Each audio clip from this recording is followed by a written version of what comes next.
California's Gold is produced in association with KCET Los Angeles and is seen statewide on California Public Television. This series is endorsed by the California Teachers Association, the California School Boards Association, and the California Library Association. Well, here we are in one of the most beautiful places in the entire world. Welcome to Yosemite National Park. Specifically, welcome to the valley floor of Yosemite, which is one of the most beautiful places you'd ever want to visit. I mean, look at this beautiful big green meadow, and we're surrounded by these huge granite rock formations. Yosemite is indeed a spectacular place. The valley is a spectacular place. And Scott, it doesn't get any prettier than this, does it? No, it's an absolutely beautiful day, and we're right here in the heart of Yosemite Valley, and it's just gorgeous. Now, when you say the heart of Yosemite National Park, the valley really is the heart and the soul in many ways, isn't it? The valley, although it's only 5% of the park acreage, 95% of the park visitors come here to Yosemite Valley. Because there is a lot to see here, and we're standing in front of one of the most spectacular views right here. This is Yosemite Falls, which holds all kind of records. Exactly. This is the tallest waterfall in North America. From right here to the top of Yosemite Falls is almost 2,500 feet. There's the upper fall and the lower fall behind these trees in the middle cascades, and this is just one of the worldwide attractions here in the valley. People come to look at Half Dome, the Ahwahnee Hotel, Mirror Lake, Bridal Veil Fall. There's a myriad of attractions here in Yosemite Valley. So you could come to the valley, and by the way, I don't care how many times I come here, when you stand down here, you're overwhelmed at the size of these rock formations. They just tower up over you. That's the beauty of the valley here. We're looking around up at Yosemite Falls, Cathedral Rock, Sentinel Rock. You really feel like you are in a valley, but you do feel like you're in the heart of a very special place, and there's a special feeling here, and I agree with you. I've worked here for over 10 years now, have been visiting the park for most of my life, and I still have that special feeling. Now, how many people visit the valley floor every year?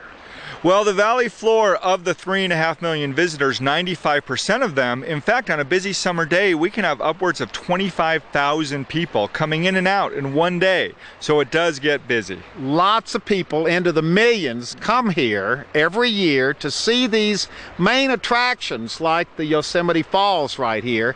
On this particular adventure, we're going to stay right here on the valley floor, but we're going to concentrate on two places that I think are really two of the most historic places in the entire park. Two places that have somehow been kind of overlooked by the masses of people who come in here every year. But if you'll stick with us on this adventure, I think you'll agree that both these places we're going to visit are indeed fine examples of California's gold.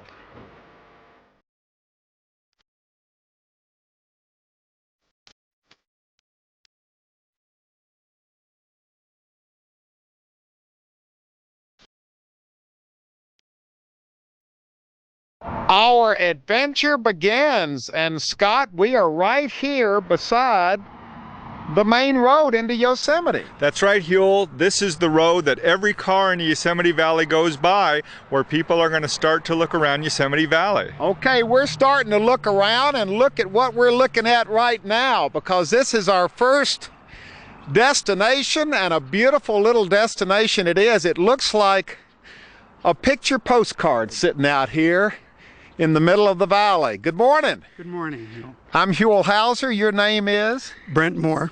And you are officially connected with this little church. I'm the current resident pastor of Yosemite Chapel, yes. Yosemite Chapel. Now, we're going to be talking with you a lot about that in just a minute, but Scott, this is a very historic chapel, isn't it? That's right, Huell. This is the oldest building in Yosemite National Park. Wait a minute.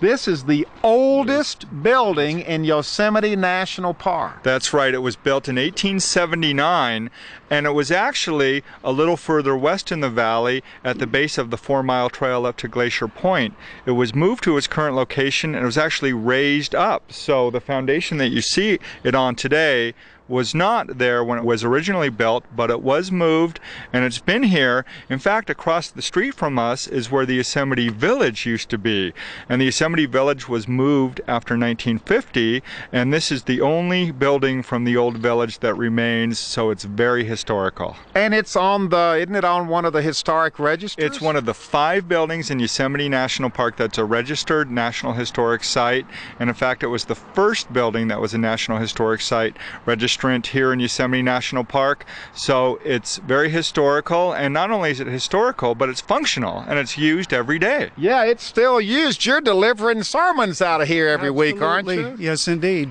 And are you aware of are you kind of overwhelmed by the history of this place when you're here? Well, I'm humbled by it, and I stand on the shoulders of great men who have gone before, and the legacy of many memories that people have had over the years associated with the Yosemite Chapel. And you know what? Regardless of your religious affiliation, and this has always been a non-denominational chapel, hasn't Absolutely. it? On purpose. Yes, that was the intent of the founders and the builders, to make it an undenominational house of worship. Well, I got to tell you, regardless of what your religious background is, to have a chapel in a place like this, it's a very spiritual place, isn't it? It's an incredibly beautiful and appropriate place to have a house of worship. And people come here who have no religious affiliations at all, but they love this chapel. They go in, I find them at all hours of the day. It's open 24 hours, sitting there contemplating, perhaps praying, reading. And it just attracts people to a time of quietness and peace, and it has always done that and been that way. And I love the juxtaposition when you talk about quietness and peace, and yet we're literally right on the side of the main highway coming into Yosemite. So you've got hundreds of thousands, millions of people going by here every year. That's true, but as Pastor Brent said, there is a certain feeling about it. I have friends that come up every year, and every year when we come up here, we make a stop. We come in and we all say something, and we all get up and we say what we're thankful for, and it's a tradition with my friends that we always stop by the chapel. And I think, as the pastor said, that's what thousands of people do. There's just a spirituality and a specialness about the place that's really wonderful. It ought to be easy for you to come up with material for your sermons on Sunday morning in a place like this. All I have to do is look out the window. Well, look out the window or look right across the street, because look at this. This is what you call a church with a view. We're looking right out across from the church at this spectacular view of Yosemite Falls, just right across the way. If this doesn't inspire you, nothing will. We're inside the Yosemite Chapel, and it's a very simple little chapel, isn't it? Yes, it is, and it was always intended to be this way, and it's just come to be such a memory of the way the chapels were used to be designed, and it's held its character very well over the years. Well, now that it's on the National Register, you really can't change it, and you really wouldn't want to change this. The simplicity is what makes it so nice. Exactly. When chapels were built around the Sierra Nevada, and a long time ago, they were very simple in design on purpose. And so we've kept that character, and over the years, of course, the carpet's been replaced and the roof's been replaced and things like that. But the character of it, since it is a National Historic Landmark, we can't change it, and we certainly don't want to. Now, it's not a very big chapel. How many people can fill up the pews here? 120 is about the limit, and yet it seems to adequately provide the needs for anyone who comes, because it is open 24 hours a day. We never lock the doors. Now, Pastor, this is a small chapel, but I've already scouted it out, And I have figured out that when I come to church here on Sunday morning, this is where I want to sit. And you know why, don't you? Yes, I do. It's because of what you can see from where you're sitting. Yeah, a lot of people probably want to sit right here. This will be the Huell Memorial Pew spot. Yeah, well, I'll take that and consider it a compliment, because look what you're seeing when you look out this window. It's absolutely spectacular. We're looking right up at Centennial Rock. Yes, absolutely. There's many beautiful views out any of the windows, but this particular one happens to be the loveliest. Now, over the years, some interesting people have worshiped here. That's right. President Ulysses S. Grant visited Yosemite National Park and worshiped here in the chapel. And a few years after his death, back east, they decided to have a worship service here to honor President Grant. And it was interesting that Sir Arthur Sullivan of Gilbert and Sullivan fame happened to be staying in the park. So during the memorial service here in the Yosemite Chapel, he actually played the organ back in 1885. And that just shows something that was well over 100 years ago, but the history here in the chapel goes back that far, and we've had famous people over the years that have worshiped here and come and visited the chapel. And in more recent years, back in 1983, you had a very special visitor here. We had Queen Elizabeth of England, and she came and sat right here and enjoyed the services under then Pastor John Davis. There were Secret Service men here among the congregation, but it was the normal worship service, and she happened to be here and then went on to enjoy the rest of the park. And I actually think that at the Ahwahnee, they've named one of the tables for her. Have they named one of the pews for her here? We haven't so far. The Queen Elizabeth pew. But if she wants one named, we'll work it out, I think. Do you have people, tourists, who just kind of wander in here not really knowing what they're coming to, what this is all about, but just kind of pulling off to the side of the road? Absolutely. All day long, when I'm in the office, we will hear the doors open and close. And a lot of that is because this is the first building that you encounter when you come into the park, into the valley. And even in the wee hours of the morning, I've come here to prepare for my Sunday morning sermons, and there'll be someone playing the piano. And the piano's available, the organ's available. We have a great number of weddings because over the years, even though it was started as basically a house of worship, it has become quite a wedding destination. In fact, the church secretary happens to be my wife. Her main responsibility is to book weddings here. And it's one of the most beautiful places in the earth to get married, and it's right here. And it's available very reasonably. And so over the years, as the weddings have increased, we've also instituted Marriage Renewal Sunday. And we have couples who've been coming back for 20 years, the first Sunday in May for the 9:15 and 11 o'clock service, and everybody renews their vows in Mass, and then they all go over to the Ahwahnee and have the buffet.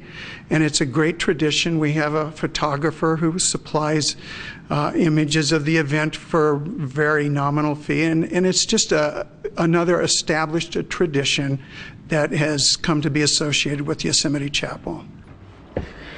Well, here it is, this wonderful little simple yet very elegant chapel, the Yosemite Chapel, the oldest building in Yosemite National Park, built in 1879. It's a National Historic Landmark, and it's a beautiful, beautiful place, nestled right here by the main highway going into the park. Pastor, thank you very much. Thank you very much. This is indeed a beautiful place, and of course the wonder of it is that it belongs to all of us.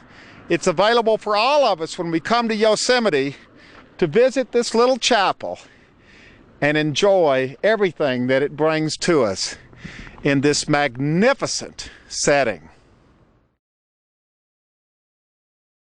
Okay, continuing our Yosemite Valley floor adventure in search of, I really hate to call them forgotten places because they're not, but they're right on the side of the main road here, and they're places that are very historic but not really heavily visited, right, Scott? That's right, Huell. We're walking up to the LeConte Memorial Lodge. This is actually the first visitor center in Yosemite Valley. It was built in 1904, and it was actually over in Curry Village. It was moved over here in 1919. It's one of the 5 buildings in the park that's a National Historic Landmark. Yeah, there's the plaque to verify that, and this is an absolutely spectacular building, and we've just come how far from the little chapel? Not even a half a mile. Yeah, it's just right down the road. And here to greet us, I assume you're here to greet us. You look like you are. I'm Huell Hauser. Welcome. Your name is? I'm Bonnie Geisel. I'm the curator here at LeConte Memorial Lodge. Okay, now I got to be honest with you. I know absolutely nothing about what this is all about. Fill us in on what this is. In 1901, Dr. LeConte was here in the valley on the first outing of the Sierra Club. This was the beginning of outings that are still going on today. And Dr. LeConte was down in Curry Village getting ready for the trip up to Tuolumne, and he died. He had been coming here since 1870, and in 1870 he met John Muir here, then became a charter member of the Sierra Club when it was founded in 1892, and on the first outing died in Curry Village. And in order to commemorate his life and his work and to benefit others, this building was constructed in 1903 and celebrated and dedicated in 1904. So Dr. LeConte and John Muir were contemporaries. They were buddies. Exactly. They were contemporaries. Joseph LeConte was the first person to support John Muir's ideas about the glaciation of Yosemite Valley. And here we are today at this wonderful building, which was originally down in Curry, moved here in 1919. And in 1919, the first curator was Ansel Adams. Oh my gosh, Came in here as a young famous man. names. There are a lot of famous people associated with this building over the years. You know, looking before we go inside at the architecture of this building, we've kind of been circling it this morning. Very interesting architecture. What were they thinking? What was the idea? Well, the idea here was put forth by Bernard Maybach, Bay Area style of architecture, Gothic Tudor, Revival style, incorporated with Craftsman style of architecture. The building is its own design. It replicates the space we're in, the verticality of the valley, the granite and the redwood. Help to remind us of where we are and help us to be inspired, not only in the building and the legacy of Dr. LeConte, but to be in this wonderful temple and then to find ourselves in this little niche with a library and wonderful environmental educational opportunities. Isn't it interesting that she used the word temple? Because we've just come from the little Yosemite Chapel. So both of these places in their own ways are very spiritual, or bring forth the best in what we think about when we're here. Exactly. Lots of people come in here and think this is the chapel. You're kidding. No, absolutely. We have to send them down the road. But in the meantime, you know, we help to encourage them to remember their Yosemite experience, to take home the ideas of caring for nature and wilderness everywhere. So indeed, this is a little temple in this wonderful temple, and dedicated to great people who thought very highly of their experiences here in Yosemite and came here as often as they could to celebrate the wonder and the beauty of Yosemite Valley. We're going inside the LeConte Memorial Lodge, and this is absolutely, oh gosh, look up here. Now, is this original? This is the original building, the way it would have looked when it opened to the public in 1904 down in Curry Village. This gabled roof, Tudor style, designed by John White, the brother-in-law of Bernard Maybach. Commissioned in about 1902, and John White gave the drawings to the Sierra Club to construct the facility down in Curry, and then again moved here in 1919. Now, how was this used in 1904? There was a purpose for building this. It wasn't just a memorial, it was a memorial with a purpose. This memorial was dedicated to stewardship on behalf of Yosemite National Park, which at that time was Yosemite Valley. It was the first permanent visitor center here in Yosemite, and the first place in the entire nation where naturalist interpretive programming was done. So this is a big deal for the Park Service because this is where the very first park interpretive programs in the whole nation took place right here in this building. Exactly. Interpretation began in Yosemite National Park and in this building. In fact, I can remember back in the late 60s as a kid coming to this exact lodge and seeing programs, and I remember them to this day. And it inspired you so much that you grew up to be a ranger. Exactly, exactly. Well, that's what you're hoping, isn't it? Exactly. To inspire people and get them involved in nature and the appreciation of nature. Exactly. This is an environmental education center today. We've been serving the public for 102 years. We are a park partner. We serve as stewards here on behalf of nature and wilderness everywhere. Our hope is that people will enjoy and explore wilderness everywhere that they go. Now, if people come to the park, do you want them to come by here first to kind of sensitize them and get them up to speed on what their Yosemite experience is going to be? Well, that would be terrific. We'd love people to stop by here so that we can share their experiences and ask them to remember.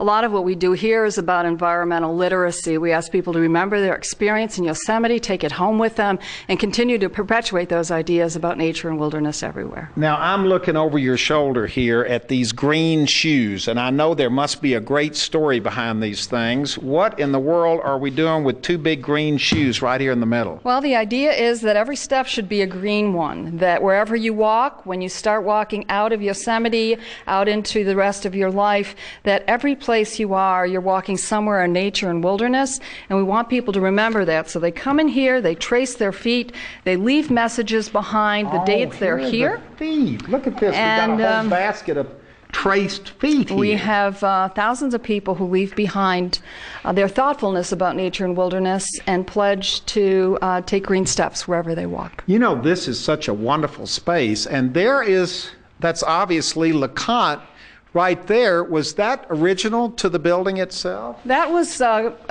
completed in 1906 and installed in the original building down in Curry Village, and then again in 1919 moved with the building in order to commemorate Dr. LeConte's life as a scientist and savant and his death here in the park in 1901. Is this a Sierra Club building, or is this a Park Service building? Or? It was originally owned by the Sierra Club, and they gave it to the National Park Service. So it is a government building, but Bonnie works on behalf of the Sierra Club, and the Sierra Club operates this facility and organizes the programs under an agreement with the National Park Service. Wow, that's a long answer. I think you mean that it's kind of the Park Service owns it, but the Sierra Club operates programs out of here. Exactly. And there's not a lot going on in here right now, but this is kind of the starting point for a lot of creative things that go on here as part of the Yosemite experience. Exactly. We have about 75 volunteers from the Sierra Club who help keep the building open from the 1st of May to the end of September. We have about 50 program presenters that provide 100 programs free to the public on Friday, Saturday, Sunday evenings. We have a children's corner. We have children's programming. All of our programs deal in some way with nature, wilderness, Yosemite experience, High Sierra hiking, camping, kayaking, wow, all kinds of various programs that help to encourage people to understand more what they could be looking for in an experience here in Yosemite and in the high country. So this is as viable today, if not even more so, than it was when it opened in 1904. This is a huge facility for educating our park visitors. It orients them, it tells the meaning of the Sierra National Parks. It's symbolic in so many ways, it's practical, and it's a real treasure here in Yosemite Valley. So there you have it, these two actually small buildings located right on the side of the main highway coming into the park. Very important buildings, and yet somehow or another they have escaped the attention that they really deserve. That's right. This is the oldest building and the second oldest building in the national park, and both serve very important functions. And they're continuing to serve these functions from the very early days. The chapel is providing spiritual nourishment to the visitors, and the LeConte Lodge is providing the sense of environmental importance and natural importance. Right, and the beauty of it is both facilities are open to the public. There's no charge. They're both here. They're staffed by wonderful people, and they're great great resources for visitors here to Yosemite. Well, yeah, so the message should be the next time you visit Yosemite National Park, don't go to just the big places that we all know about. Stop at these two small little places, these wonderful historic places that are not only historic and important and very alive and well and belong to all of us, but both of these buildings are indeed fine examples of California's gold.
Well, I sure hope you enjoyed our visit to the two oldest buildings in Yosemite National Park. And if you'd like to go on this adventure again, share it with family or friends, or perhaps donate a copy to your local school or library. It's available on video cassette and on DVD. All you have to do is call 1-800-266-5727, and we'll be glad to send it to you right away.